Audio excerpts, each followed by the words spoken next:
రోడ్డుపై బైఠాయించిన స్టూడెంట్స్ అని చెప్పేసి ఇక్కడ ఫుడ్ సరిగ్గా పెట్టడం లేదు చూడండి. జగిత్యాల కలెక్టరేట్ కు వచ్చిన స్టూడెంట్లు వచ్చేసి అక్కడ రోడ్ల మీద కూర్చునే పరిస్థితి వస్తుందంటే ప్రభుత్వం ఏం చేస్తుందని అడుగుతున్నాం మేము.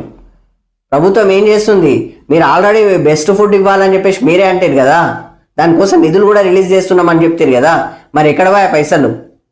నిధులు ఎక్కడ పోయా? ఇక చూడండి ఇట్లా రోడ్ల మీదకి స్టూడెంట్స్ వచ్చి అమ్మా అన్నం పెట్టండి అమ్మా అని చెప్పేసి కూర్చునే పరిస్థితి. మరీ ఇజ్జత్ ఉండాలబ్బా ప్రభుత్వానికి. రోడ్ మీదకి వచ్చి అడుక్కోవాలన్నా మిమ్మల్ని?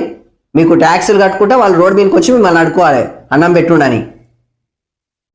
ఇంతనన్నా బుద్ధి ఉండాలి. ఇక్కడ ఉన్న అధికారులు ప్రజాప్రతినిధులు ఏం చేస్తున్నారు? తిరగొచ్చు కదా, అక్కడ ఎక్కడెక్కడ ఏమేం జరుగుతుందో తెలుసుకోవచ్చు కదా, ఏం చేస్తున్నట్టు? పైనుంచి సీఎం రేవంత్ రెడ్డి ఒక మాట మాట్లాడతాడు, అక్కడ క్షేత్రస్థాయిలో లేదని చెప్పేసి ఇవే నిరూపిస్తున్నాయి. ఇక్కడ చూడండి జగిత్యాల కలెక్టరేట్ను ముట్టడించిన పరిస్థితి.